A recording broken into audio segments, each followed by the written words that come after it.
Welcome to the Chain Out Podcast with your hosts, Jeremy and Daryl. That's right. Welcome to the Chain Out Podcast, Season 2, Episode 108.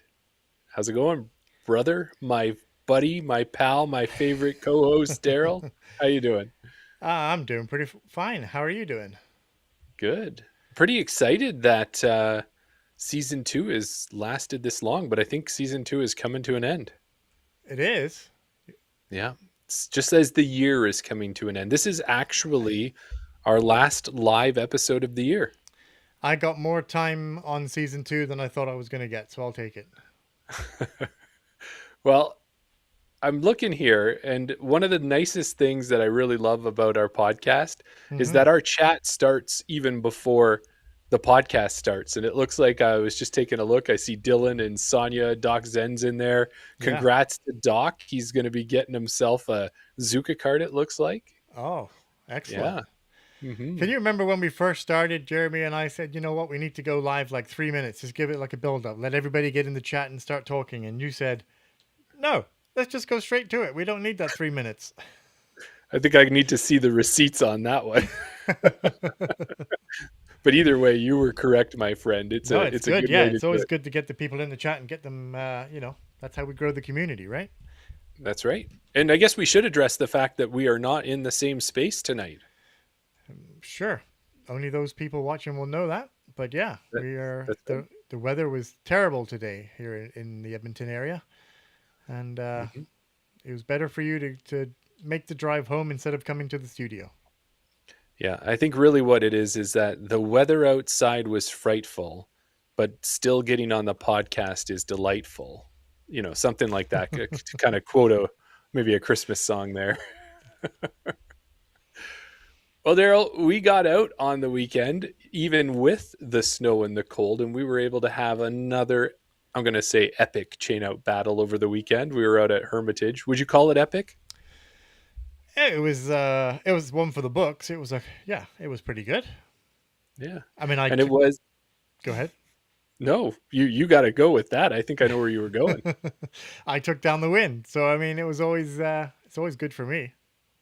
Well, one thing we missed out, we didn't do it on this one, and we haven't done it in a little while, is we should probably start posting in our story as we go along, maybe let people follow along.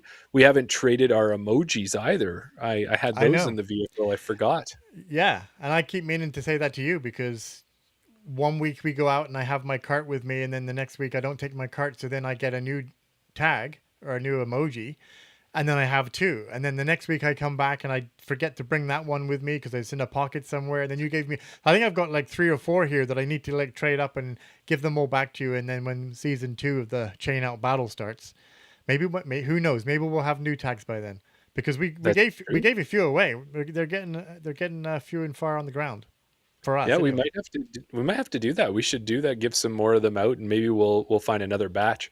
But it was a tight match. You won. It was hole 17 was where it was probably the TSN turning point where I could have turned things around and put us into overtime. But I missed a tester putt, and it tested me. And I think if I remember right, did I catch some chains on it? I I think I believe you might have. did. Yeah. Yeah, but I just put it a little far right and put it on pro side, but pro side didn't grab. What We I always like to say. Sorry, I always like to give kudos where it's due. Who like I remember the did I know I was caddying for you on hole 17, and I had said that when I heard about Kristen Swirls, when I gave her my Nomad, she said she parked it on hole 17, and I was kind of like, you threw a Nomad on 17, which for people that don't know, it's kind of a blind tee shot. It's only a par 3, but it kind of is a blind basket behind a bush downhill. You've got power poles that you have to avoid as well. And I said, yeah, she goes straight at the basket.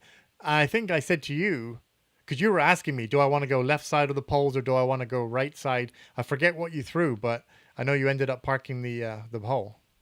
Yeah, you're right. I think what ended up happening was, of course, my Gabby Lee detour with just a little bit of turn on it, and I Right. put it through the middle, and yeah, it got me close. You and I were both pin high. You were probably edge of circle. I was just inside, maybe mid circle, something like that. Yeah. But we took it down to 18, and unfortunately, I couldn't get the stroke on you. I did keep the par, so you won with a -1 score. But the one thing I was going to say about that Hmm. was that a lot of times when we used to go out to Hermitage, we would be struggling to be at par. It was +3, +4, that kind of range. So the Yeah. nice thing is that we're improving. The conditions were not the best, but because there's snow, there's ice, there's all of that. You don't have your Yeah. good Yeah. footing, but yet we were still able to put up some good scores. So patting myself on the back. There you go. Yeah.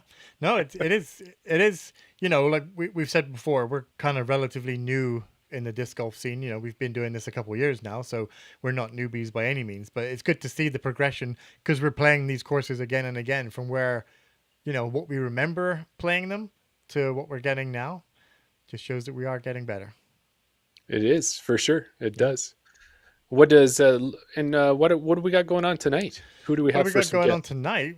It's an amazing show for us tonight, Jeremy. Tonight we're going to be chatting with another disc golf president. We chatted with one last week. This week we've got Brock Ciochetti coming onto the podcast. We'll be hearing all about how the Edmonton Disc Golf Association has been doing this year, what they have planned for next year, and then also later on we're going to be speaking with Jordan Alway. He's going to be joining. And we understand that maybe they might have some news, but you want to stay tuned and listen to hear what they have to say. Hmm. Yeah. Yeah, that's right. I'm excited because I have an inkling of what might be to come. Hopefully tonight is the night we get to hear some news. Jeremy's got his fingers crossed. I do. And I'm also getting myself ready for the next thing we're going to talk about. Yeah. So way back when we had John Pytel on the podcast. He's the owner of the Eddyville Super Spin and TD for the Eastern Canadian Amateur Nationals. That's an A tier that was out in Ontario. He was kind enough to give us some giveaway items. They're going to Hmm. be part of the fantasy prize picks. So the winner and the midway point may be getting some of these prizes. We also have some gift cards, some discs, and some chain out minis that we're going to be sending out to the winners as well. Look at that hat. That looks awesome. Be sure to go check out chainoutpodcast.com to join up for next year's fantasy league. I'm going to be working with Dylan. He doesn't know this yet, but he can imagine it's coming.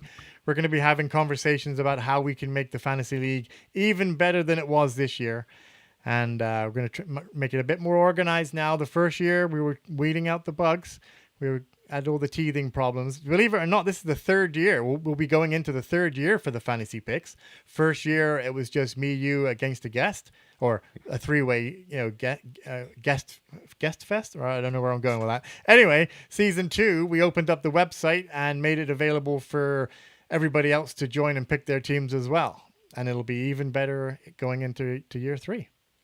Yes. Yeah, it was exciting. It was a great year. It was awesome that Dylan was able to work together with you to put something up on the internet, have people participating, not just voting on who we picked, but actually getting their own picks. And yeah, fantastic. So Yeah, appreciate Dylan for making that happen and all the work you put into it as well. there you go. Thank you. Besides those prizes, I'm also excited to say that our 500 subscriber giveaway post is up. Yeah. Yeah. And it Uh, looks good. does that bag look lonely? It does so lonely. I know you like a sing song, Jeremy. I do. No, that was a great video there. You give people a little behind the scenes when you put a little video together there for what was that? Like it was just 30 seconds. So that's all it took to put that video together, right? It was 50 seconds. Give me some 50 credit. seconds. Okay. But yeah, no, it took over half an hour to film. And it, from what the vision that I had in the beginning when I started to record it was this wide shot of me coming in and picking up all these bags through the different seasons, going into fall. I start off wearing shorts and a t-shirt. Then I go in and I'm wearing long pants, and I go into the hoodies and the long sleeve, and I change my hats, and I change all of this. And then when it comes to editing, you hardly see the fact that I'm changing at all. But it's just to reiterate that we've had this bag. We teased it, we've done this in the past. We've announced something that we think is going to be just right around the corner, and then 2 or 3 weeks goes by, then 2 months go by, and then we had this 500 subscriber box to give away. And it amazes me. There's so many great prizes. There's a bag. It's a great beginner set of discs. You've got a Tempo. There's an Explorer in there. There's a Sapphire. There's a Swift Fox. There is a what else am I missing? There's a Watt. There's minis. There's stickers. There's tags. There's towels. 2 great towels. One from Innova, one from Spire. And we just cannot seem to give it away. So we're hoping to get to 500 subscribers, and then we can get it out of the shelf. Yes. So do us a favor if you haven't, or tell somebody you know to go over and subscribe on YouTube. That's our call out there. I'm looking right now, Daryl. We're at 479 YouTube subscribers. Yeah. But if we gave it out based on videos, we are currently at 500 videos posted on YouTube. There you go. That was our kind of metric, right? We were giving out where we were gaining subscribers at the same rate of videos. Yep. I know I've seen this before, and I kind of pulled up some data here, but I'm not sure how accurate it is. But it does show me that 58.9% are new viewers to the channel, to the podcast, to watch it. So 58% of our viewers are not subscribed. That's interesting. So even if just half of you.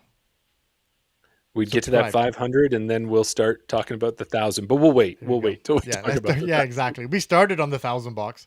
Let's get rid of the 500 first. That's right. Last week, after the Chain Out podcast, we had a great opportunity. We were able to join Clive Lovett and Carrie Neal. They are the 2 podcast hosts of the Flight Paths podcast, and they're out of Kamloops, BC. Yeah. And we've done some collab work with them in the past, but they were doing their Christmas episode, and they had invited us and many people that could drop in and visit. So what we did was, with the Patreon episode, our Around the Basket, we jumped on. We got a chance to hang out with their guests that included Bill Letcher, which was a gentleman I played with at Falcons Flight. We had a good time. Gabby Salazar, Thomas Griffin, the president of the Kamloops Disc Golf Club, Gabby Lee, one of our favorite guests, Zoe Andyke as well. Yeah. So, what did you think of that? Did you enjoy it? Yeah, no, it was cool. We, because we were doing our Chain Out podcast earlier, we didn't get a chance to be there for the full episode, but when we did join, it was a bit weird being on the other end of the questions, right? We're normally asking the questions and listening for responses, but this time we were asked the questions, and it was all good to hear, get to chat with, like you said, Gabby and Carrie and Clive and then Zoe as well. Some interaction that we had with Zoe. She was kind of impressed at how goofy that we could be. Yes. And I think what I would tell everybody is that they have released that Christmas episode. They released it a little early this week. So you can go and you can listen to theirs. Theirs is an audio podcast, but you can go over to Patreon, and we will tell you, this was our first time trying to do the inception of a podcast where we Right. tried to do a podcast inside of a podcast. But you'll get for about 5, 6, 7 minutes, you're going to get a one-sided conversation. But then we were actually able to pull in the video and the audio from the call. So for the second half of the Patreon episode, you could see it. So you can go and you can listen to it on the Flight Pass podcast, Yeah. and then hop over to the Patreon Around the Basket and see and hear what it was from like. our end. Yeah. That was cool. I love the, that inception feel of it. Yeah. No, it was good. Mm-hmm. How about we do a tournament review, Jeremy? Sure. Let's get into that. Yeah. Well, believe it or not, across Canada last week, there were only 2 events. Just 2. That's all there was. Well, why don't we do both of them? Start off with the Island Series, Winter 2025-2026, number 3. It's a bit of a mouthful. It took place at Hart Memorial at Moat Park, Salt Spring Island in BC, Jeremy. Ben Corno was the tournament director. That was just a 1-day, 2-round event. It was a bit of a weird one, but something you don't hear all the time. It was a tonal course. But they were also trialing some other new changes there. They were bringing in some temp baskets as well. They had a gift exchange where people could bring a premium disc to participate in that. Looks like they had about 25 people playing the event. Daryl Watson took down the MPO division there. And somebody that name that you've heard of before, Christy Lee. She was there and she placed tied for 7th in MPO as well.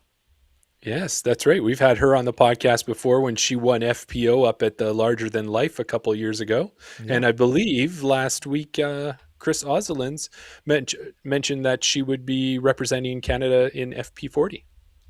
Yeah. So, yeah. And then for the second tournament, we're going to shout out, it was a Luna battle out at the Lake Trail course in Courtenay, BC. And it was put on by the Comox Valley Disc Golf Club. Andre Hasdra and Jordan Menu put on the event. And this one was interesting, Daryl. So what they did was they did a group order of the Luna battle packs, the Anthony Barella Paul Macbeth packs. Then they went over to either a brewery or a coffee shop, and they all opened their packs. They swapped, they traded, they did what they wanted, and they went and then they played a couple rounds. And what they did was they split the first round into 2 rounds of 9, where what they did was they did a skins match. And after the first front 9, then the winners played winners, the non-winners played non-winners. And then they went into the second round, where then they played just a full 18 hole. So it was really this combination of an event. There was Cali throws in it, so much happening. And it was really nice to see that kind of event, because I think we get so used to just playing, shoot 2 rounds. What was your best score? This seemed like it would be a lot of fun, and the people were getting a chance to throw both of those new discs, and it was a little more than a 1 disc round and a little less than a 3 disc round. So, yeah. Well, we've done that. We've seen that over the last few weeks. We've announced these tournaments and these different things, and it's like you said, it's just different from these regular tournaments, right? It's different things that people are putting out there for people to do, and it's always good to play something different rather than, like you say, just a regular tournament. That's it. And I guess we will. We love to shout out our sponsors. That's this point here. So this year we've had 2 great sponsors the entire year long. We've had BR Disc Golf support us, and we can get you 10% off when you check out with the code CHAINOUT. And now Brendan put up a post, and that was what he'd like us to share this week. So he put up a post with 10 quick Christmas gifts, because Christmas is right around the corner. So you may need to get a gift quickly, and Brendan can take care of you. So he's got a bunch of different gifts for the disc golfer in your life. Yeah. And then give me 1 second, Jeremy, and I can pull it up on the screen if you want to wait. Oh, sure. I can do that. Yeah. I'm patient. If there's one thing that I'm patient. Yes, very patient. Yeah. 10 gifts for disc golfers, not just discs. A BR mystery box. That's always good. It's a nice looking hat as well. Halo red disc in the darks. I know we've tried those out. They work really good, Jeremy. How about a dynamic discs and a grip bag? Right. Or even just, if you're not sure what to get them, you can get them a BR gift card. And then, as we've got behind us here, hanging on the basket that we've got a flight towel with a BR logo, or a disc doctor. Those are all great ideas. If you are not sure what discs people like, or if they do like throwing certain plastics and things like that, These are different things that you can get, and a lot of them are very kind of inexpensive as well. I'm kind of stalling, Jeremy, because my stream deck is frozen up. Okay. Well, what we'll do is while we've got this up there and once it changes over, that'll be great. But we also have another. Oh, there we go. So I've got my Halo in front of me, Daryl, and I don't know. This might just break the camera as Oh, well. no, If my go face for it. doesn't break the camera, but oh, maybe it doesn't. Oh, there we Oh, there you go. go. Ooh, Yeah, you look can at see that. what it does there. Brightens up. And we've lost you again, Jeremy. Okay. Oh, no, now you're back again. Awesome. And Okay. then the other one we have is we have Cardinal Disc Golf has supported us this year, and you can get 10% off by using Chain Space Out at checkout. And I think at this point, Daryl, coming to the end of the year, we should just do a shout out to Cardinal and thank them because they were great at supporting us and letting us be part of the Crimson team this year. We got some nice jerseys, and Kevin and Lane, two really great guys. Lane also helped us with our brand new logo, and we're very thankful for that as well. So Yeah. be thankful. Oh, no, you cut out again. But I will say that, yeah, great guys to work with. Great looking jerseys. You know, so different than any other jerseys that you see out there. But yeah, and the way that we have it right now is that we are not going to be moving forward with them for 2026. That's right. But we'll have more announcements to come. Yeah. Try and fix your audio, Jeremy, because the same thing has happened. You're no longer on your microphone, but that's okay. After the Chain Out podcast, you can join us for Around the Basket. Tonight, you'll get another exclusive because we're going to be recording our Christmas episode. So you can jump in the comments and be part of that and watch it before it releases next week. Head over to patreon.com, sign up for any tier, including free, and you'll get the link to join us live. That'll be happening after the Chain Out podcast. We always say roughly around 8:30. Yeah. And do we have a guest in the green room there waiting for us? We do. I think they've eaten all the M&Ms. I think people are getting tired of M&Ms now. We might need to start mixing What are we it up going a to bit. put? I think we got candy canes in there this week. Yeah. I think what'll end up happening is we'll get back into January and we're going to have to put rice cakes and stuff in there to help people Exactly. keep with their resolution goals when we get there. Yeah. Well, tonight we are excited to have the Edmonton Disc Golf Association president, Brock Ciochetti, join us. Edga and Brock have had quite the year. We're excited to hear all about it. So without further ado, let's bring Brock onto the show.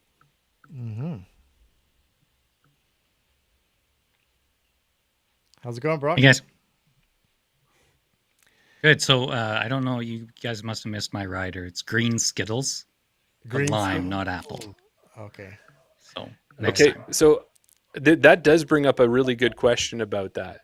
So for you, Brock, can you taste the difference in the Skittles, or do you think it's just a made-up thing? Is it your mind telling you that green tastes a certain way, or do you think they actually taste different? I would say that the harder candy shell tastes different, but then kind of Gotcha. after you've chewed that up, it's the same in the middle. It's the same in the middle. So All right. So you I just think we've you solved just the suck the world's outside. problems. You just suck the outside, then you put them back. Is that what you're saying? never done that. But I mean, when I was a kid, it was just like a big mouthful of Skittles, and then it kind of just mushes together. Now I'm more cultured. I'll eat them flavor by flavor as I work through the bag. So Culture, some say OCD. I hear you. I do the same thing with my M&Ms. So, well, Brock, you've been in the chat many times for the podcast. You're in there constantly. You're chiming in and you're contributing, and we appreciate that. But do you remember the last time that you were a guest on the podcast? scheduled or unscheduled? Oh, your choice. Whatever the last time you think it was. We have you down for 3 major appearances. 3 major prints. Okay, so again, I've been on here once. I've been on the fantasy show once. I remember calling in, getting pulled in once Yeah. to show off the discs for doubles or Yeah. the USDGC doubles qualifier. Is that all 3? Was I on another time?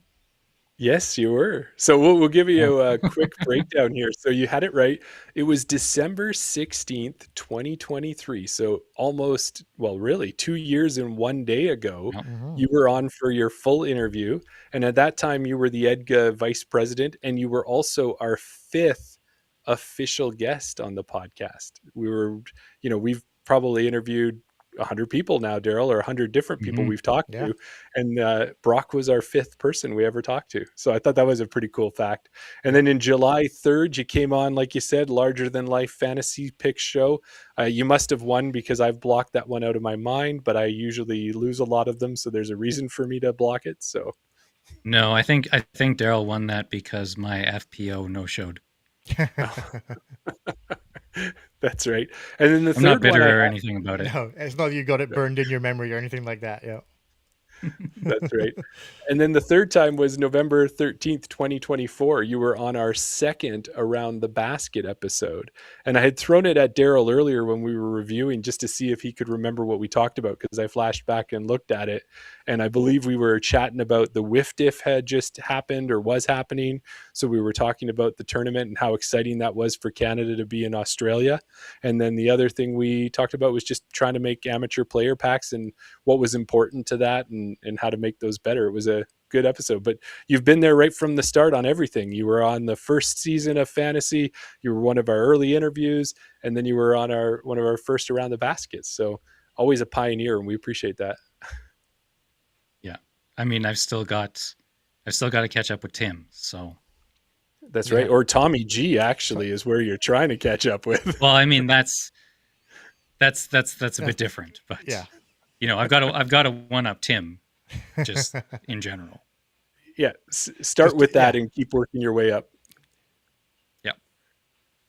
So one of the things, if we talk about you, we want to cover a little bit, first of all, of what kind of happened in 2025, what's coming up into 2026 as well. And last week we had Chris O'Zolins on. He was telling us a lot about things with Ontario Disc Golf, with Can Disc Golf, and we wanted to bring it a little more local this week with EDGA, Edmonton Disc Golf Association, the one that's near and dear to Daryl and I. But why don't we start with you, Brock? Because one of the exciting pieces of information is that you made it as a Team Innova ambassador this year. So when did that happen? How did it come about? Tell us a little bit about that. Yeah, I mean, it was kind of unexpected. I had been talking with Daryl Bankus out in Ontario for a couple of years, just through tournament sponsorships, and like we did the EDGA bag tags with Innova for 1 year and all that. So he kept telling me to apply and apply and apply. So I kind of would put together my disc golf resume and send it into the team manager. And I think I applied 2 or 3 years before I heard anything back. And then John out in Vancouver gave me a ring early, I guess, can't remember if it was early January or late December last year. We had a nice little chat, and they invited me to be on the team. And yeah, it's been a great year representing the Wings. Yeah. Now, for people that don't know, so they typically do the ambassador team around July, right? You kind of got out of sync there. How do you know how that came about? Like how you got it at a different time? I'm not exactly sure, and actually they've kind of rejigged it back so everyone's kind of at the end of the year now. Right. But yeah, so they kind of brought me on midstream. I think they had a bit of room on the team. Because there was a few other people. I don't think there was anyone else in Canada at the same time. But then, like you saw last year, Jordan, who will be on later, he joined the team, and Kevin King and a bunch of other people. So, yeah. Mm-hmm. How obviously you must have been throwing a lot of Innova at the time. Now that you're 100% Innova, how has that change been? Have you found this to replace the ones that you've had to take out of your bag? Yeah, for sure. And like, I feel like the process of trying to learn the new discs and fill those gaps did really help me out this year. In particular, finding a new putter, going through I think it was 7 different putters double elimination loser bracket challenge for them. I changed how I grip my putters while I was going through that, Okay. because I started just like doing that much putting repetitively with different putters. I started to notice, and again, it's different for everybody, but I was front loading my putter grip a lot, and for some reason, sometimes I felt like my putt just came out like a lame duck. Like it was wobbly, it didn't go very far, didn't do anything. But now I'm focusing a lot more on like backloading my grip and almost like throwing from my pinky and my ring finger, or gripping with like the pads of my palm instead of like the front of it. Yeah. And I seem to get better pop and distance on it. So I feel like that's made a big difference for me. So Are you sticking with the bullfrog Yeah. as your putter, or are you still open to change? I can't see myself changing from the bullfrog. It was pretty consistently the best putter for me going through that bracket, and it also just happened to be the closest in rim depth and wing shape and all that to the putters I was using before. Right. So it wasn't too much of a difference. And I do really like the XT plastic as well for my putter plastic, and I know quite a few of them are available in XT, but not everything's available in XT. So Yeah. I found like the JK and the Yeti. I like the disc, but the grippiness was throwing me off a Right. little bit. Yeah. Do you have your bag sorted now? I know there's still opportunities for you to kind of switch out some discs and things like that. But now that you kind of have your bag and you've gone through the molds and different types of plastics, do you think you have your bag pretty much sorted now, or is there still room for a disc or two to change? I mean, I know we all kind of change our bag depending on weather and times of year and things like that. But for the most part, is your bag set, or is there still a slot that maybe you want to change? I think I'm still noodling around with some in ranges. I mostly throw a croc for like my overstable forehands, Okay. and then I've got an MD3 for my backhands. But in my last batch of discs, I got another Atlas, and I had one of those from the Niska fundraiser tournament. Mm-hmm. But in Champion this time, and the couple times I've thrown that so far, the added stability of the Champion is something I'm kind of feel like I'm missing in the mid-range slot, because like the MD3s and the XT Atlases that I have, that's kind of like a little pop-up hyzer flip for me, Mm-hmm. where the Champion Atlas is pretty stable. So I can hit that maybe on a bit of Annie and it flexes out for me, but not as ridiculously overstable as the Croc. Right. So, Gotcha. and then, I mean, I bagged a Blizzard Destroyer for most of the year as kind of like a max distance. Yeah. I just put a Blizzard Boss in. Right. So, I mean, minor differences, but playing around with those a bit to see, because again, the 150 gram disc, but still having enough stability to be workable is actually pretty nice. So you'll be breaking some distance records coming up for next year then. I mean, my distance records maybe. Well, and with that too, maybe one more question for you on the Innovus side, Brock, has there been a disc that maybe you hadn't thought of or wouldn't have made your bag had you not been with Innova, because you already had that slot filled, and it's been like a surprise and a happy surprise? You're like, where have you been all my life? A disc like that? I think this is the first year I've really bagged, I guess, floppy discs, if you want to call them. So like I've kind of worked through the Soft Pro lineup, and the Soft Pro Rhino has been really, really great for me. I like that it's stable enough for forehand and backhand for me, which I was kind of struggling with before. And again, like it's not that fall over in your hand soft, Yeah. but it's still soft enough that like it's going to hit a tree and it's not going to go anywhere. So Nice. Yeah, I know when we all were at Nationals this year and they gave us those soft Fireflies and had a chance playing the Glow Ace race or Ace Place rounds and stuff and fell in love with that disc. That was probably one of my softest discs I've had, and I really enjoyed it. So I could see how you would connect with the Rhino, because the Rhino's a great disc as it is, and then to soften it up a bit. yeah, that's the Soft Pro Firefly is my glow putter now. Yeah. Gotcha. Yeah, there you go. Well, one of the things that also happened for you last year is you moved up into the position of the president of the Edmonton Disc Golf Association, moving up from the vice president. And we thought we'd take some time and you can maybe recap a little bit from 2025. We have some points here if you want us to kind of walk you along, but we thought we might start maybe wherever you want to start, and then we can kind of lead you from there. Mm-hmm. So 2025, I mean, really great year for the club. We made some money. We kind of held all of our events. Kind of didn't really drop off in terms significantly in terms of memberships or event attendance or anything like that. So that's always good to know that like we've kind of weathered the COVID boom, but still actually maintaining that level, not seeing too much drop off there. We did find a new home, I guess. We finally managed to negotiate the deal for the trail house at Rundle Park.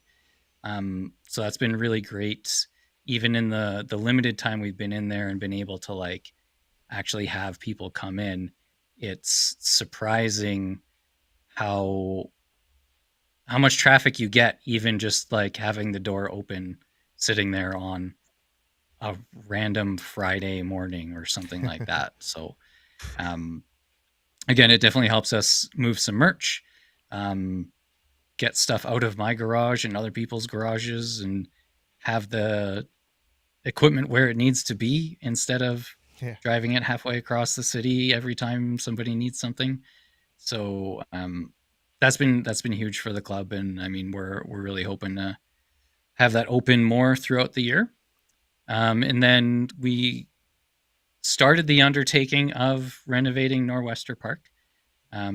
Definitely more involved than we had originally expected, but I think everything we've learned in the last year is only going to help us to roll that momentum forward into building new courses, getting more grant funding and all of that. So like we've already been successful in getting almost $19,000 in grants from City of Edmonton for that park renovation. And we've kind of got our fingers crossed for an email from the government of Alberta next month to help us out with another large portion of that. And if that comes through, we've kind of got the entire budget for Norwester set out. So that's 18 tee pads, it's 18 tee signs, 10 basket replacements, benches at a few holes. So yeah, like a top to bottom renovation of the park. We might plant some trees on the big open space in hole 6 to make hole 6 and hole 15 a little more interesting, and also protect people a bit more when you're coming out on 16 there, because I know the basket's potentially in the danger zone for someone ripping one out of the trees there. So we're really excited to get that one started, because it's been a long time coming, and with that COVID explosion, not being able, like not having tee pads there, not having signs there, it's definitely not up to the standards we have at our other parks now.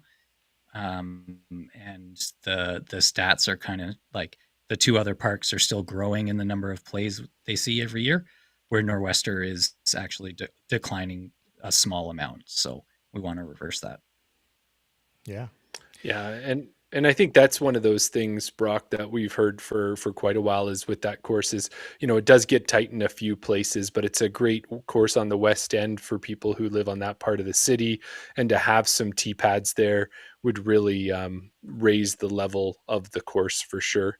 So, no, that's fantastic to hear on that. And I think another thing, while we're talking about things that have been changed with courses and some upgrades in that, there is also some big boards which people might not realize how much that can change a course, something to just give it some more, make it official. It really gives it another step up. So tell us about the big boards that went up this year. Yeah, so I mean, those had actually been in progress for well over a year, I think, and just poor timing from like when Hermitage was completed too late in the year, or again, still going back and forth on like the actual design of the signs. Same with Rundle. The trail replacement project this year kind of slowed us down on that because they wanted to make sure that the trail and the setbacks on that were kind of good and set up before they installed the signs. And actually, the city of Edmonton had told me they weren't going in this year, but the unseasonably warm at the end of October and November weather was good enough for them to put them in the ground. So, and I mean, I will share that we do have a updated Rundle sign coming with some random paths not in the middle of fairways and all that stuff. Don't look too close at the sign that's there right now. Yeah.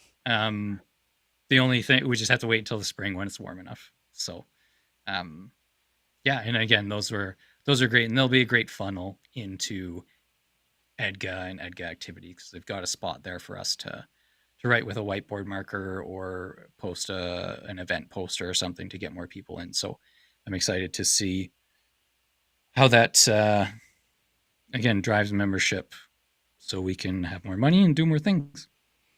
Yeah, especially with the one at Rundle Park, like you said before about the trail house, it's right next to the trail house. So, those two things in conjunction, people see the board, want to know what it's all about. Oh, look at that. There's somebody sitting in the trail house here with a bunch of discs for sale. And the course is right there. So it all goes hand in hand, right? Yeah. Yeah. No, that's great. And then also too, Brock, there were so many tournaments that EDGA was part of this year. And we were thinking as well, when we're talking with people, we got listeners from all over Canada, and they're going to have some different, their clubs, and they're going to be trying different things. So we figured, with how successful EDGA has been, and especially this year, winning even a couple little of awards and stuff, we thought it's a great way to share it. So why don't you tell us a little bit about some of the tournaments that EDGA was part of? For sure. So at the end of every February, we've got Tundra Toss. That's our winter tournament. Mm-hmm. This year we had snow at the start. Like there was snow on the ground, so that was nice compared to 2024. And there wasn't a blizzard, which is also nice compared to 2024. So that one, again, it's always so much fun to kind of see everybody after a long winter, and the weather's been mostly good the past few times. So looking forward to doing that again. Then at the end of April, we've got our USDGC qualifier, the Edmonton Tag Team, or USDGC doubles qualifier, not just USDGC qualifier. That would be cool, but not that big yet. Yeah, that one's always great. The team who placed first in MA1 this year, they were trying to go down, didn't work out for them this year. So we'll see what we can do to get the team down this year. But hopefully, I've just got to start looking for those toy championship belts, because they're surprisingly hard to find for some reason. I thought WWE was all about this merchandise thing, but it's surprisingly hard. And like I've looked at real championship belts, and like if I had bought one a year, up to this point, it maybe fits in the budget, but like they're like $500 a piece. So Wow. having those for every year is too much. So, yeah. And then, I guess new this year, not really a tournament anyone can just walk up and sign up for, but we partnered up with Edmonton Corporate Challenge to do a disc golf tournament for them. So that was the first year they've done that. And we had 60 teams from companies across Edmonton and the surrounding area come in. So, I mean, that's a really great way to get new players in and see the courses and learn about the club. So we're signed up to do that again this year. We had Chains for Change in early June, expanded that to a 2-day tournament. Happy to say that I won my division at Chains for Change this year. So, nice.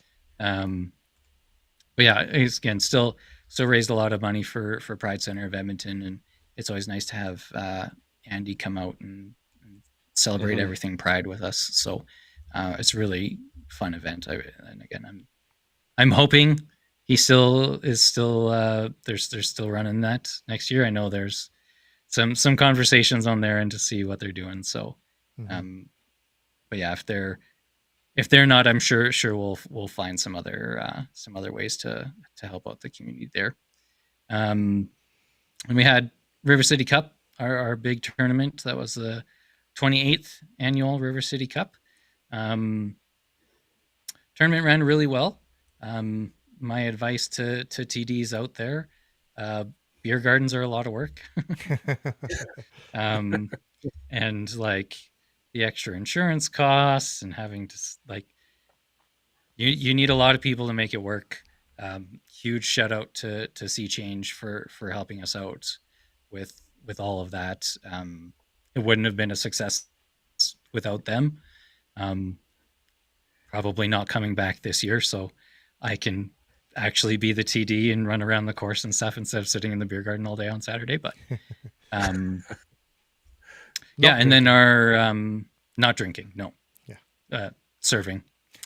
And then we had our Alberta Hospital fundraiser that we do every year. So it was the third time we did that. Again, always love kind of butchering that course into a significantly harder and adding holes. And we were able to add at least one new hole this year that wasn't available due to construction the previous year. And we raised over $4,000 again. So that puts us over $12,000 to the Mental Health Foundation in the last 3 years. So that one's always got the special place in my heart to run that. So this year, I think hopefully moving that into August just to provide some space from a busy June, July, especially with Grand Prairie Nationals happening at the end of July as well. So give some people to breathe on that, and hopefully we can bump the numbers up in terms of participation there. And then kind of through the Mental Health Foundation, we actually had another company, Synergy Group of Companies, I think is the name. So they would normally do like their corporate golf tournament and have that, but they approached us about doing a disc golf tournament instead. So shout out to Mark Thompson for helping me run that and actually being there for the day of when we had a rain out and I couldn't make it to the second day. So he went out there and acted as the hire a pro on hole 7 and was throwing the drive on the long hole for the people who didn't know how. But yeah, they had 72 people out. They have this super cool like cooking trailer with 4 TVs and a barbecue and a pizza oven and all this crazy stuff in it. So, and they actually raised another $8,000 for their Mental Health Foundation through that event. So definitely hoping we can partner with them again on that. And I was joking we should put in an EDGA team because it's a pure Texas scramble, like 4-player shots. So if we don't shoot minus 18 with 4 disc golfers and choosing the best shot, we've done something terribly, terribly wrong. No, that sounded like such a great event. And I hope that more people would think about that, because it's probably a great way for companies to have an event that's fun, still get all of the parts of a that you would get in a golf tournament, the fundraising and that much more of the funds could go directly to whatever charity they're trying to raise money for. And knowing our community, we're always going to be out there to help and support them. One of the ones that I think I wanted to mention too, Brock, was I got a chance to come out as a volunteer, where we had about a 3-to-1 volunteer to participant ratio when we came out for the Special Olympics. And that was an awesome, partnership that we were able to do with the club this year. Yeah. And that's, we got to partner with, is it Calgary Disc Golf now? Is that their name? I know they changed their name. I always get mixed up. Yeah. Yes, we got to kind of partner with them. They ran an event in Calgary. We ran an event up here in Edmonton. Shout out to Alex Penny for donating some EV7 putters to give to the participants. Had them out at Hermitage. Like you said, huge volunteer turnout to the number of athletes we actually came. So that was really great to have that much support for all of them. I actually just got an email from them this morning. So it sounds like we're going to do another kind of try it event in early June, so that we can actually, there's a participation grant that's only available for events in June. Okay. But we're going to definitely apply for that again. We did it for Chains for Change this year. We'll do it for Special Olympics this year. And then from that try it night, we're actually going to put together a short set of weekly programming. So 4 to 6 weeks to get athletes more than just that one night kind of thing, and actually build up some skills. So we'll definitely be reaching out for volunteers on that again. I just need to figure out some logistics on courses and times and all of that before I start reaching out. But I know we'll have great support for that as well. And I'm excited to get those athletes in, because I think it's the approachability of disc golf, not having to have a team to play with, just being able to go out by yourself. That's such a big thing for so many people who just don't like or have trouble participating in team sports. Mm-hmm. So I think it's a really great combination. And again, they are true athletes. They want to compete. Let's have them out at our tournaments. Let's get special. Like, I know there's I saw in the email signature or whatever, there's some Special Olympics games in Medicine Hat. Why isn't disc golf in there? Right. That's a great point. And I can tell you from my experience is that, just as you said, the athletes took to it very quickly and they really enjoyed it. It was a great opportunity that I don't think I would have gotten otherwise. So I appreciated that. It felt like a win-win for sure. Also, too, we had our annual general meeting for Edmonton Disc Golf Association. I thought maybe we should talk about some of the incoming, outgoing. There were a few different changes that happened. Did you want to shout out that if you've got that information?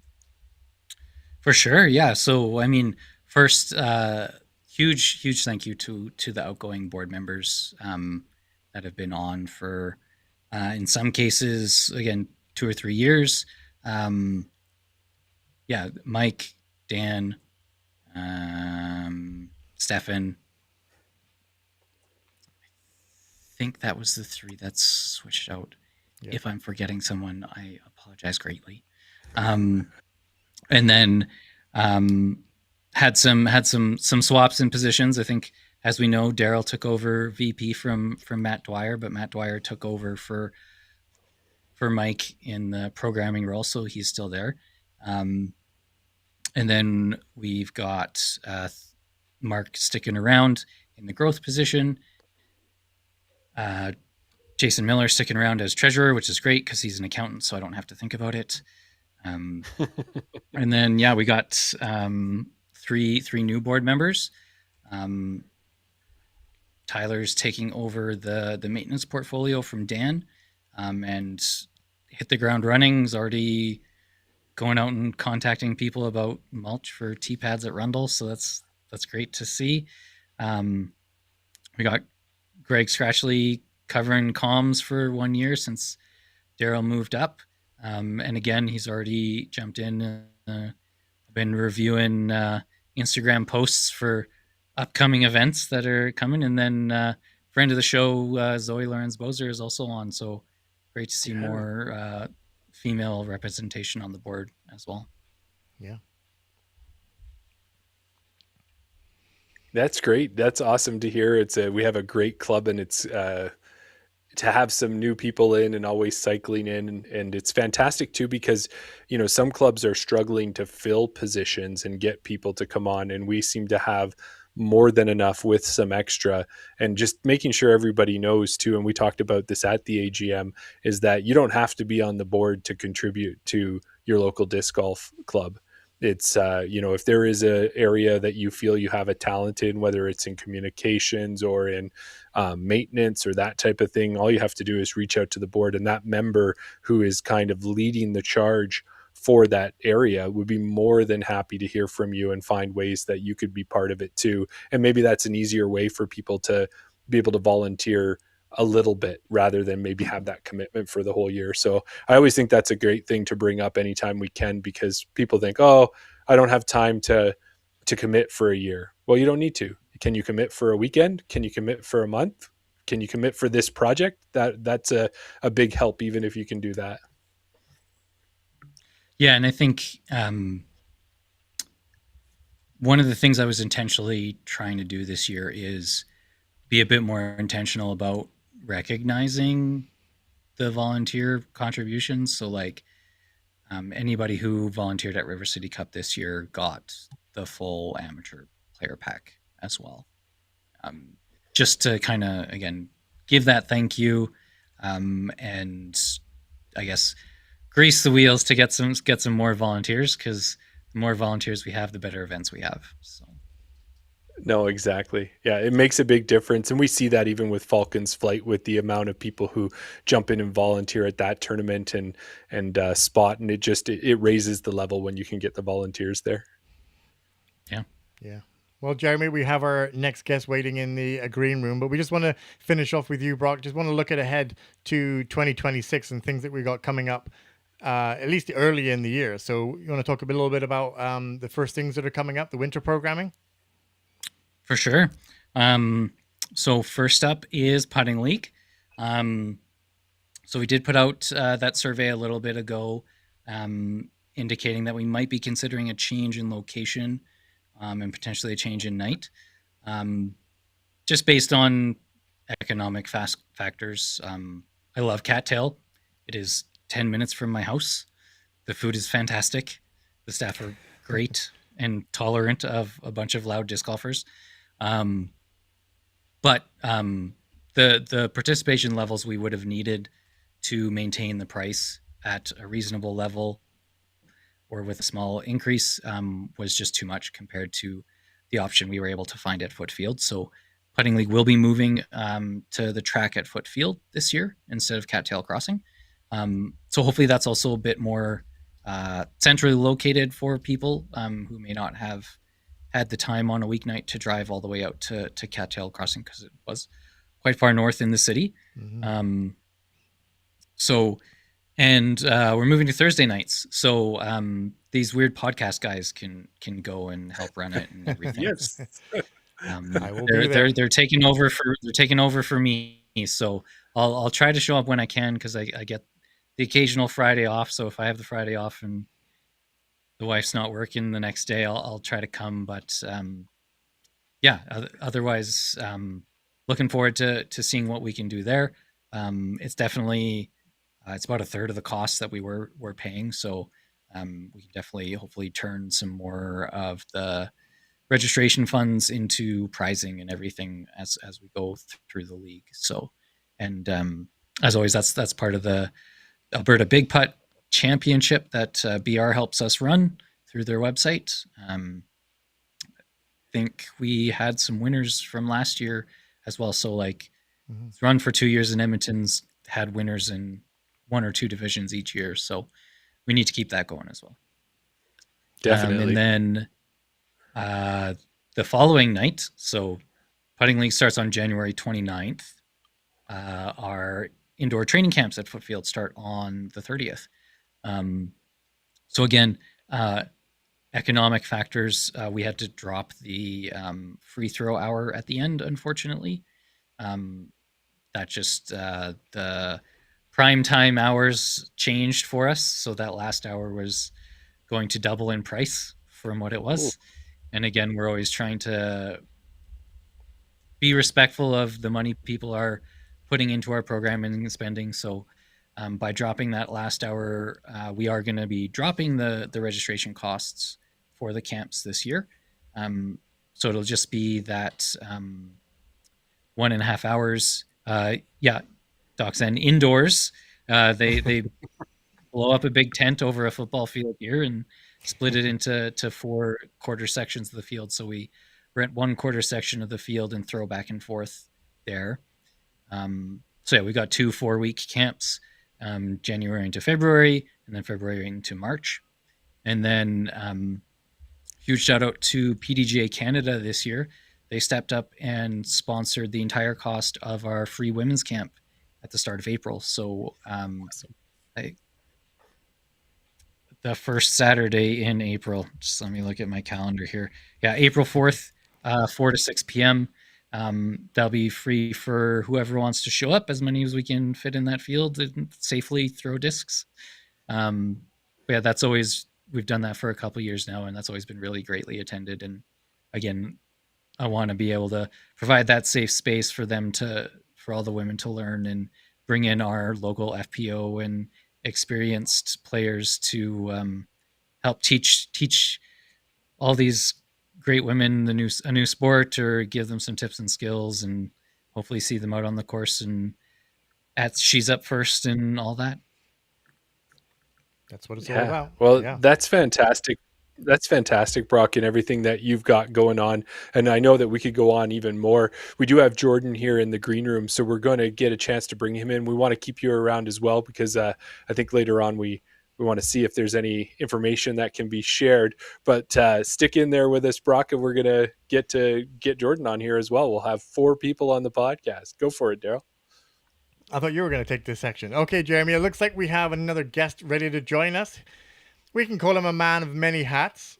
We'll see how many he actually wears. But if it's anything less than 5, I'm going to be surprised, okay? Yeah. Okay. Now, some may ask how often he supports our sport.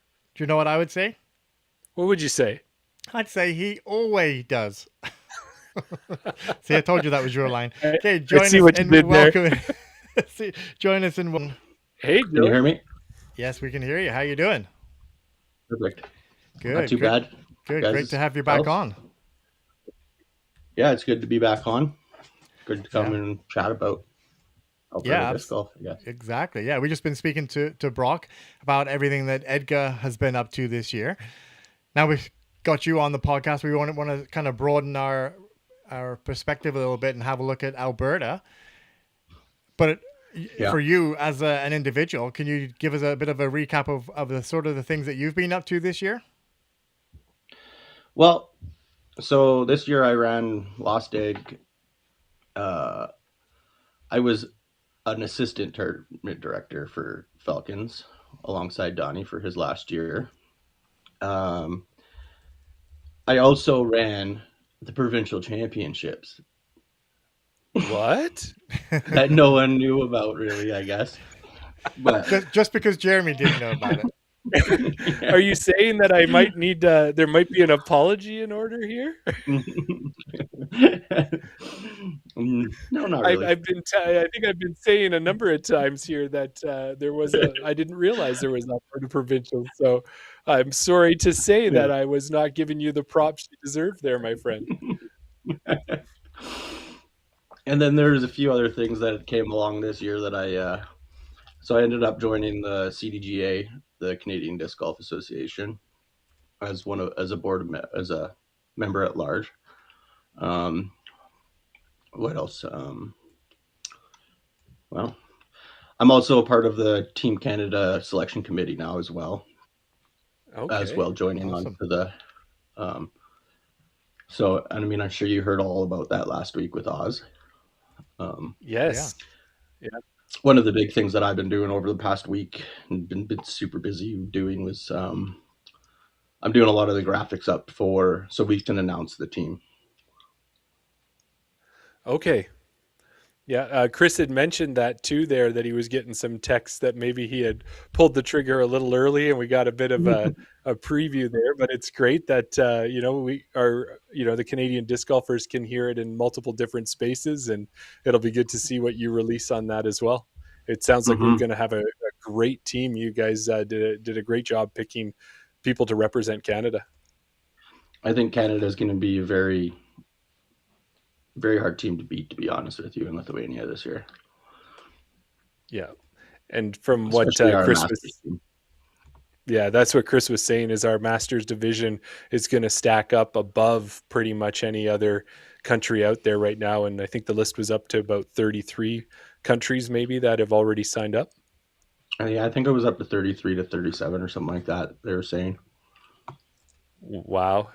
So like that's the thing when we were talking in the beginning in the intro, Jordan, all the hats that you wear, whether you're tournament directing Lost Egg, whether you're helping out with Falcons flight there, you're running the Cold Garden tour, and maybe that was it. You just had so many hats that underneath all of them was that Alberta Provincials one that I didn't see was there. So maybe that's what's going on. That could be it. Yeah. Could have been helping out with Can Disc Golf as well, and then also, like you said, and you are also our Alberta provincial coordinator. Is that correct too? Correct. Yeah. That is another one that I've been doing. And Alberta Disc Golf as well. Are you part of that too? I'm starting to get a part of it a little bit more. Yeah, I had told Penny to add me to the board or to the meeting, so I can at least have some knowledge of what's happening through Alberta rather than just the emails I get from my TDs and stuff, right? Mm-hmm. Well, I was going to say maybe what it would have been, Daryl, is it would have been easier for us at the beginning to just ask Jordan, what is he not involved in when it comes to Canadian disc golf? Because that might have been a shorter list. What do you think? Yeah, exactly. Yeah. No, pretty much if there's anything happening in Alberta or Western Canadian disc golf, you can pretty much guarantee Jordan's name is going to be attached to it somewhere. That's it. Yeah.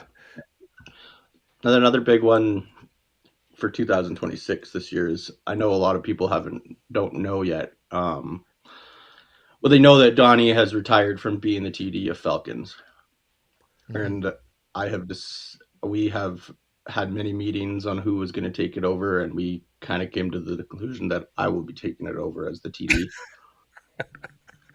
That is awesome. That is great news. A great support team of Brenda and Serge, and of course Donnie's still on our team. So Brenda Page will be my assistant TD, and Serge will be my unofficial assistant TD, just so he can still play. Gotcha. Amazing. Well, and on top of that is that event is so well supported by Western Canada, and like I know Carrie Neal's been a part of the organizing committee with you in the past, and it's just such a wealth of knowledge, and it's part of what makes that tournament so good. There's so many things that make it great, but part of it is all the work that all of you put into it. So that's been fantastic. Mm-hmm. And we cut our committee down quite a bit this year for the Falcons flight, but it was just to have fresh eyes on it and not have so many people in the background. But we will still have those people helping out, like Carrie and who are the others, Andre from Park Pro, like all of the guys that have been helping us for years will still be helping. They're just not officially on the committee anymore, right? But yeah, gotcha. Well, one of the things too, like you were saying, when we come to Alberta Disc Golf and everything that's going on, and River City Cup this year with Brock was involved with the Cold Garden Tour, which Blake Belding out of Cold Garden, who's been a fantastic supporter of Alberta Disc Golf over the years, and so much nice things to say about that person. A lot of time for Blake. It was great that he supported again this year. And is Cold Garden something you expect to keep going? Is it going to be another tour next year? So I expect, I guess that wraps us into a little bit of what we were going to talk about a little later on too. So this year, Daryl, Jeremy, Brock, and I have taken on we're going to start the Alberta tour back up. Woo, woo, woo. With an Alberta provincial championships. But I would like to keep Coal Garden Cup going as like a FedEx Cup type points series. Coal Garden is kind of going through a bit of a renovation this year, and they're putting in a big kitchen next to their house, next to their brewery there, off of the one, like if you know their brewery, it's like there's the big like shed type extension off of their side of their building there where the brewery is. So that's being torn down from, I don't think many people will know from disc golf. I don't think this will get out too far, but they're building a new kitchen there and everything. So the support, he still wants to really support, but financially he's not going to be as supportive this year. But we are still, just because of all the support he's given us over the last 2 years, I'd still want to recognize him as one of our top supporters in Alberta, right? Definitely. Yeah. All right. And so people know, as you said, Alberta provincials have been around, but not only have they been around this year, 2026, Chain Out Podcast, Jordan Alway and the whole team, Edmonton Disc Golf Association, we're all going to be working together. And where's this going to be happening, this Alberta provincials? Alberta provincials will be held in Edmonton this year with Brock. What? And you got your wish, Jeremy. With our newly TD, Daryl, going to be. Oh, I'll be assisting somehow. Yeah, you can. Yeah. Yeah, there's a lot of things to work out, but it's so exciting to have both of you on here and to kind of get a chance to put that news out there that Alberta provincials, we're going to be making, it's been a big deal, but when you got me as a mouthpiece, that Exactly. all you're going to hear about is nationals and Alberta provincials for the next however many months until we get there. So that's going to be exciting. Brock, what are your thoughts so far on the fact to kind of bring Alberta provincials to Edmonton and to be able to host it with our club in our hometown? I think like our schedule in terms of like Edmonton events is always kind of fizzle out after August. So like I'm excited to have a fuller calendar. We're looking at either again late September or early October, and with nationals moving into July, that kind of frees up a lot of people as well. And I think this is a great opportunity for us to work with City of Edmonton, work with I think the group is called Explore Edmonton, who work on like provincial level events and tourism attraction and stuff to get grants and invest in a course. Maybe find a temporary course to set up somewhere if we're lucky and we can find the right partners to work with. So yeah, like you said, still lots of things to work out, irons in the fire kind of thing. And hopefully we have some exciting announcements later in the year. Yeah. Yes. Yeah, I would just like to say I ran one 3-disc unsanctioned event, and then my name gets mentioned in Alberta Provincial's A tier, or so it's a little bit of a jump up. So I'm willing to take that leap. Obviously, don't worry, Daryl, you're going to be assistant TD on great. every tournament that Edgar runs this year, and you'll have 5 tournaments by the end of the year. There you go. It's all going on the resume. We've been in discussions for a month or two, and we've been talking about it, and it's a thing that we need to get going sooner than later and start working out some details. Is there anything that we can kind of tell everybody, or is there still things that we're working on? So basically we still got to figure out how we're going to run our point system and how qualifiers will work to get into it. So we are going to have a certain amount of events that'll be qualifiers towards the event. Kind of going to take a model of like the way that BC and Ontario do things. and we've been in chats with. I've been talking to some of the guys from BCE's couple. I've talked to Bevy a little bit. I've talked to Oz a bit about a bit, but we've still got some work to come to do, and it'd be awesome if the TDs out there that are interested in being a part of the tour this year would reach out to myself, or most of them should have my email, as I sent out an email to all of my TDs about 2 or 3 weeks ago now, just to get some stuff in the works to, get that schedule going. Hopefully we can release a schedule of the tour. I don't know. What do you guys think? I'm hoping for beginning of January to the end of January at the latest. Yeah, no, I think that would be a great time to put that out and give people an idea as they start planning their year, if they're planning on sticking closer to home, and being that Nationals is in Alberta as well, to know which events they can participate in that might get them or will give them the ability to try and earn a qualifying spot to the Alberta Provincials. And I think what's really nice about that too is by the end of the year, we'll know who our Alberta champions are. So talk about the bragging rights. We do that with the VR putting league as it is now, saying, yeah, well, I'm the best putter in all of Alberta. But what if you were the best disc golfer in your division in all of Alberta? You're going to be able to lord that one around. Maybe you're going to have to look for more belts, Brock. I don't know what we're going to do, but we'll see. I brought up the comment in the chat here. We, as Jordan said, we need to have some good conversations with Bevy, who's been running the Ontario provincials out there. So if there's anyone that we can talk to that knows how to run these things, that he's a great person that we can talk to. But he said that 2026 looks like a big year for disc golf in Alberta. Yeah. I'd say so. I mean, last year, just a fun little fact, we had 60 total events in Alberta last year. 2 A tiers, I believe.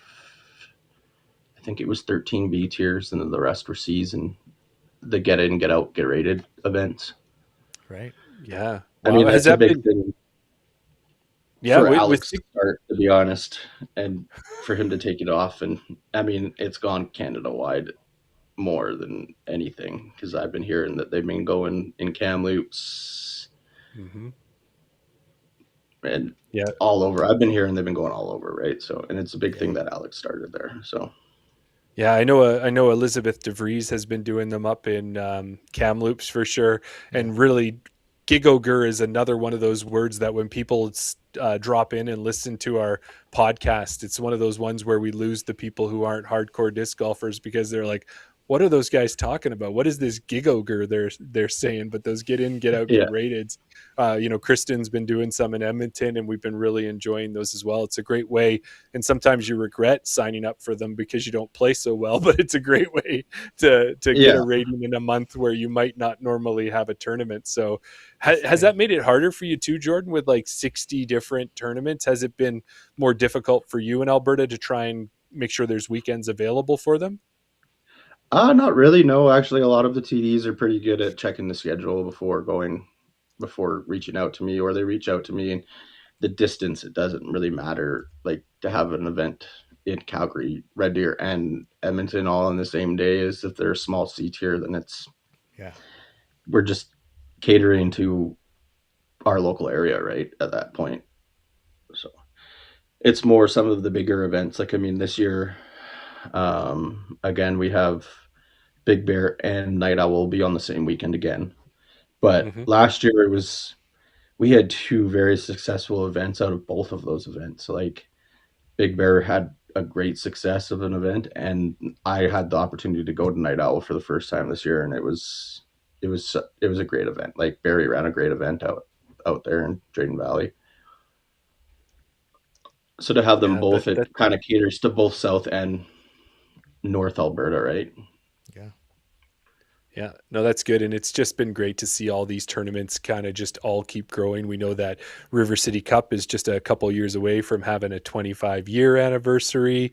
We've got 30. Yeah. Oh my gosh, 30-year anniversary. It's 30 next 25 year. for me this year at Lost Egg. Right. So a lot of celebrations for these tournaments, and just showing, with newer players like Daryl and I just being in the last few years, but seeing that all that hard work and what people have put in over years is now coming to these big celebrations, and the clubs are just getting bigger and the community's getting that much bigger to help enjoy it. It's kind of one of those things I've actually was talking about to Wally about over the last week. Alberta disc golf has kind of come together a lot more than it used to be. It used to be very segregated north and south, but it's starting to really come together as one whole province instead of, being north and south. I mean, we still do have our north and south a little bit, but why wouldn't we with Alberta, with the like Flames Oilers, you always got to have that hostility between the north and the south. Yeah. Well, and I think, you hear about that in the Toronto area where they've got, Toronto in the greater area, you've got Bronte and you've got White Spruce and you've got all of these different clubs that kind of take pride in the club that they're from. Maybe we don't have all of those in one city, but we do have some pride in our clubs in Calgary and Edmonton, Fort McMurray, Red Deer, Lethbridge. There's all of these great groups, Grand Prairie, Drayton Valley. So it'll be good too when we get to the provincial side, is not only will you have the bragging rights of being the best in Alberta, but also that your club, how many people from your region are Alberta champions and right up there as well. So I'm excited to see how that shakes out. But as you said, when you've got people like Alex Penny, nicest guy in disc golf, coming out of Calgary, you got yourself down there, you got Brock up here. Maybe Daryl doesn't fit right into the mix, but we're just such a great community of disc golfers where we're all, that's what we want to do. We're all trying to push the sport forward so we can be competitive, but we can have a lot of fun at the same time. Exactly. It's kind of like one of those things, like, I know that you guys got to be in a podcast with Zoe last week, when we had the opportunity to last year to have her up for you play. We went out for dinner with her and Dustin one night, and her, Dustin, Tita, and John and the crew that came up with you play. And one of the things that she kind of said to us was, we Canadians are always known as the nicest people, but she said, once you guys get on the course, you guys are probably the nicest assholes I've ever met. Yeah, that's it. We do have our competitive edge, that's for sure. Yeah. Well, I think at this point, what we wanted to do is we really wanted to make sure this early, kind of wrap up the year, make sure everybody knew Alberta Provincials, it's been around, but it's coming back even stronger in Edmonton next year. You've got Shane out in Edga and everybody supporting it. And if anyone is interested at this point to start putting their name in the hat to volunteer or anything like that, make sure to let us know if you want to be part that way, and keep your eyes out. We will be announcing it on the podcast. We'll be putting up information as it comes about, and with that's the most we can release right now, but there's more to come, and we're super excited about it. I would like to also congratulate our provincial champions from this year. Two of the big names that are on the show quite a bit would be our MPO champion was Noah Higgins, and our FPO champion was Joe Henderson. So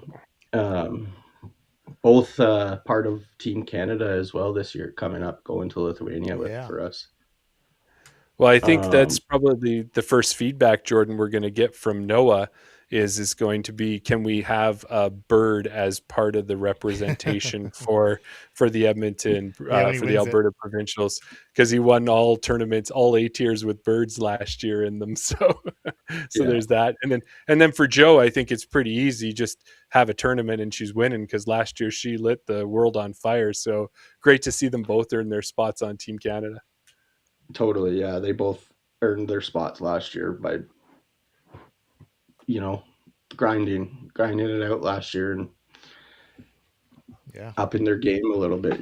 I know Joe had some unfortunate injuries the year before, so she wasn't able to give it her all, but she came back stronger this year. And Noah also getting recognized with his great play, getting promoted on Team Prodigy as well. So, getting recognized for him there. That's a great thing for him. I guess that is another thing too that never got mentioned in my head, is I'm also still continuing my ambassadorship with Team Innova. So me and Brock are also teammates. Yeah. Yes. Wow, there's so much you guys have going on. See, Well, that's great. that's what you got to do, Jeremy, right? You just got to, I'm used to be the communications. Now I moved up to VP, kind of getting a little bit closer to Brock. Now I'm on, we're part of Alberta Disc Golf as well. So I'm getting a little bit closer to Jordan. You just got to surround yourself with greatness. That's what it is. That's right. Just even on the podcast See, tonight. that's why you're on the podcast with me. Yeah. I wish I had thought about it. I would have brought the trophy, the Alberta trophy that's been in circulation for another couple of years now. It's got to get updated. There's a few years missing off of it for winners for the name plates, but I got that back. Actually, Greg Hearn, the TD of Nationals this year, he ended up getting that back to me at the end of the season last year at Kootenai Up and Down. So. Okay. No, that's fantastic. Well, guys, I'm excited about that. That kind of gets the big news out of the way. Brock, before we kind of start wrapping up, was there anything else you wanted to mention or shout out for us? And then Jordan, same kind of thing. I mean, thanks to Innova for the support. This year, previous years, again, they've been helping us out with most of our tournaments, with the player packs and all that stuff. Daryl threw it up on the screen there. Follow me on Instagram. That helps my case as an ambassador as well. There you go. EDGA memberships will hopefully be able to be signed up for January 1st this year. So keep an eye out for that. Early signups always help us plan for the year as well. Who are listening from another space or another province is, so why would I sign up for the EDGA club? What would I do that for? And I would probably recommend to them his, maybe sign up, put your $20. It supports our club. And that way, when you visit this year, because you're coming through to Grand Prairie Nationals anyways, you can sign your waiver. You can get a chance to play an exclusive course that only EDGA members get to play out at Niska. That might be an opportunity to support our club and make that part of your trip when you come out for nationals. Mm-hmm. I mean, go down to Sea Change. It's a little bit the opposite direction from Grand Prairie, but with all that driving, so you can get your discounted Sea Change. Then when you're driving back up in your rental car, you can get the oil change at Fountain Tire for 50% off, and stop at Track and Trail and get yourself some new hikers for the tournament. And you're feeling hungry, all sorts of Boston things. Pizza. So. Yeah. Perfect. Okay, that's fantastic. And Jordan, what else did we miss, or is there anything that we should cover? I'm sure you might want to shout out that sponsor as well, too. Yeah, I'd like to shout out it. Can you guys still hear me? Yeah. Yes. Okay. My sound just went to my computer, so I was confused. I'd like to shout out Innova Canada, Innova Discs for their huge support. Like, they've been massive supporters for me over the last 5 years. Like, I mean, I've used them every year for Lost Egg, Falcons. John and I have a great relationship. That being said, Jeremy, anytime you're down in my neck of the woods again, I'd like to send you back up with some stuff for Brock, because I've got a bunch of tents and flags and stuff for him so that we can Sounds good. check out EDGA. I'd just like to shout out all of our awesome TDs in Alberta as well, like Rebecca Johnson, Brock himself, Barry, Matt Reardon. The list can go on, like Alex Penny. Like, there's just so many wonderful people that have taken on running events where 4 years ago, before I took over Alberta, it was kind of, you didn't see much, whereas now it's starting to like really pick up to the point where we have an event almost every weekend, right? Mm-hmm. Mm-hmm. Which is nice to an extent, I guess. It just gets a little bit oversaturated a little bit too. But another big thing would be for my TDs to reach out to me to get these dates in for events sooner than later. It just makes it a lot easier on my part to have everything scheduled and in a spreadsheet for you guys. What else would I like? Definitely like to shout out Cole Garden for sure, just for the continued support over the years of massive support. Like, I love Blake. That guy's just a Mhm. gem. Like, I mean, and then of course, if you're in this neck of the woods and you're driving from Ontario, Lost Egg is the weekend after, and we're Ah, hoping to go. We're hoping to go the biggest Lost Egg of in history. Right. It is our 25th anniversary for Lost Egg, so yeah, we're hoping to go big this year. And then of course, all you people out east, and hopefully we see you out at nationals this year. It'd be nice to see you guys come west to check out some of our courses. And then if you really want to stick around for the month and just hang out in Alberta and BC and do a little tour, Falcons flight is at the end of September or end of August. So, yeah. and then of Well, course, that's it, shout out and to that's you for oh, all the things you guys do for the sport in Yeah. Canada, not even just Alberta. That's it. Well, thank you for that. We appreciate it, and you're right. Is that a lot of people from out east and that may have not been to Alberta, and it's just we got a lot. And just look up any of us, reach out to us. We'll help connect you with people and make sure somebody's out there to take you out for a round. We'll be as hospitable as we possibly can, and we've got more than enough people who are willing to do it, and a lot of them in our chat right now as well. So. Yeah. Great. Well, thanks, guys. We will be in touch. We'll be firing up those, those chat rooms and working on getting Alberta Provincials planned. But thanks for coming on and announcing that for us. I got one more shout out too. I just want to say thanks to all of the committee of the CDGA. It's really come along, and it seems like we've got a lot of stuff on the go, but we're all powering through it and working as a great team. So it's been great to be a part of the CDGA. Good stuff. Awesome. Well, thanks, guys. Well, you have a great Christmas, and we'll be talking with you. All right, guys. It's good seeing you guys, and we'll see you guys soon, hopefully. Next time. Yeah, we'll be in touch. Okay. Thanks, Yeah, Brock. if you can't tell, my daughter's telling me to it's time to go now. So Yeah, you've been on there long enough. You've ignored me for long enough. Come back. Yeah, mine's been rustling down on the ground there. Yeah. Awesome. We Okay, won't all keep you the any best, longer. guys. Thanks, Jordan. Thanks, Brock. All right. Okay, see you guys. okay. Daryl, it is happening, buddy. It is happening. you got You your said watch wish. my mic because I would get excited. I'm getting excited. Yeah. No, it was good. You got your wish. You've been talking about it for a while. Every time we talk about Ontario provincials, it's always a little bit in the back of your mind. You're like, well, maybe we should start this Alberta tour. Maybe we should get these Alberta provincials going again. Not knowing that they were already going, but obviously, they must have been a little bit under your radar. But yeah, that's it. We've known about it for a while, and So we've been eager to tell everybody, but we wanted to wait for the right time. Alberta provincials, and the biggest news of all is that it's happening in Edmonton this year. yes, Or- that's it. For 2026.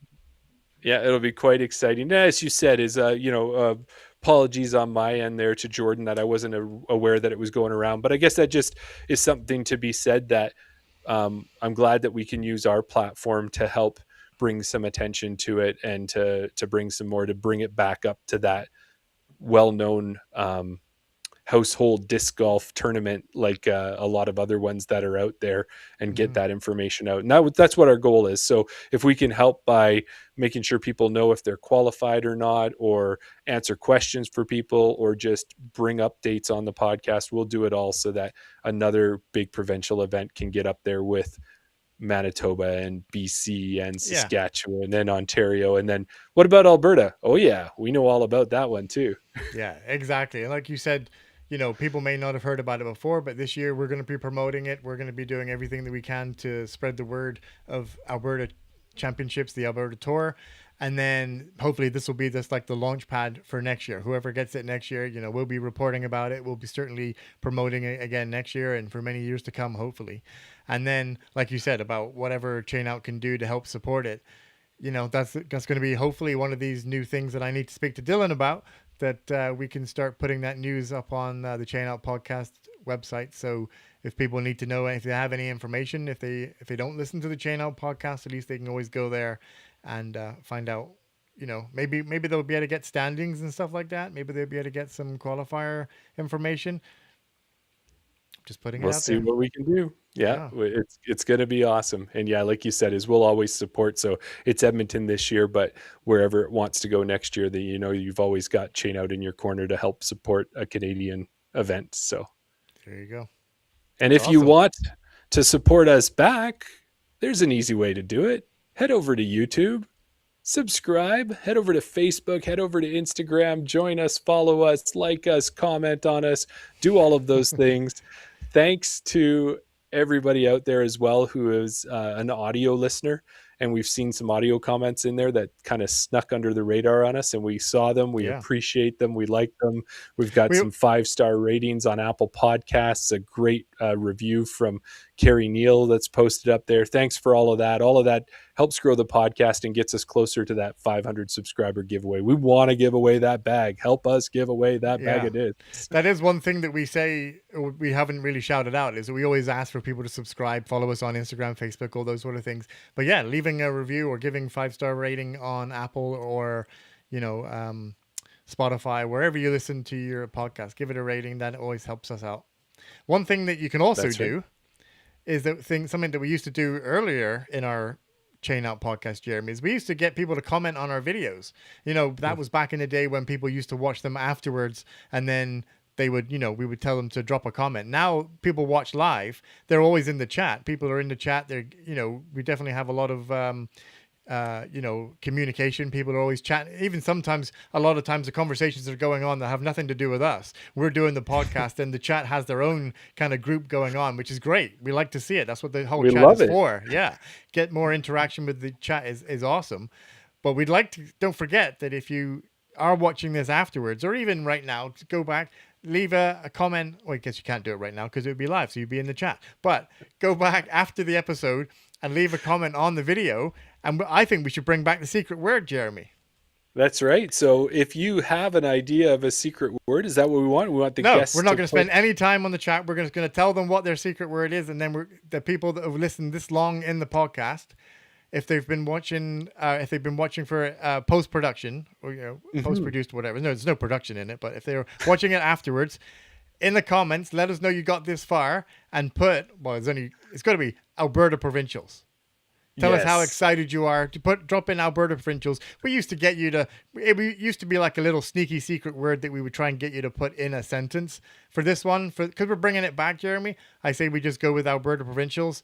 Let us know in the comments how excited you are for Alberta Provincials. There you go. I've said my piece. We can move on now, Jeremy.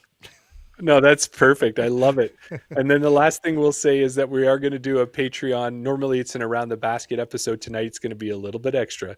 It's going to be our Christmas special. So it's a sneak peek of what we're recording for next week. So get in there and get the free link over on Patreon at any level. You can jump in and get into the paid versions as well. And if you do, that's going to get you free entry into our contest. That's going to get you one of our Chain Out minis that we've got that Kevin Pattison was so kind enough to make for us. But I think that takes us to the end, Daryl. And I have done it again. We've put together another... Oh, sorry, 1 second. Jordan just jumped back in the chat. He's the one thing I forgot to mention was to keep an eye out on the CDGA over the next couple of days for our official Team Canada announcement. We will be announcing the team and how the team was selected. So the CDGA, Can Disc Golf, sorry. I think that's what CDGA is, not the Calgary Disc Golf. Perfect. Well, that's great. And then we've got ourselves another outro here, and I have going to put you on the spot.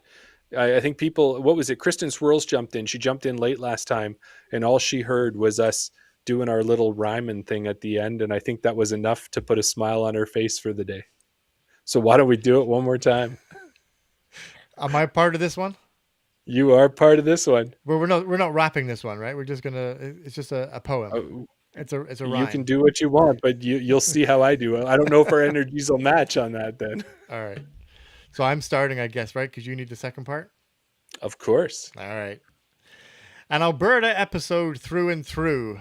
Two great guests. You got it split into two sections. I thought I was taking both words. Both Nope. sentences. Start again.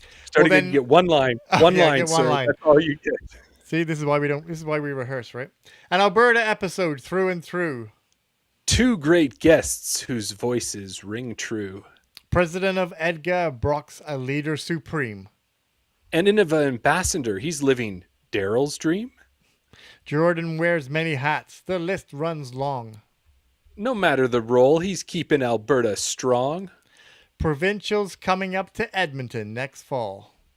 Get qualified and make the trip so we can see you all. We know you're excited, but no need to shout. After all, it's not like you had a chain out.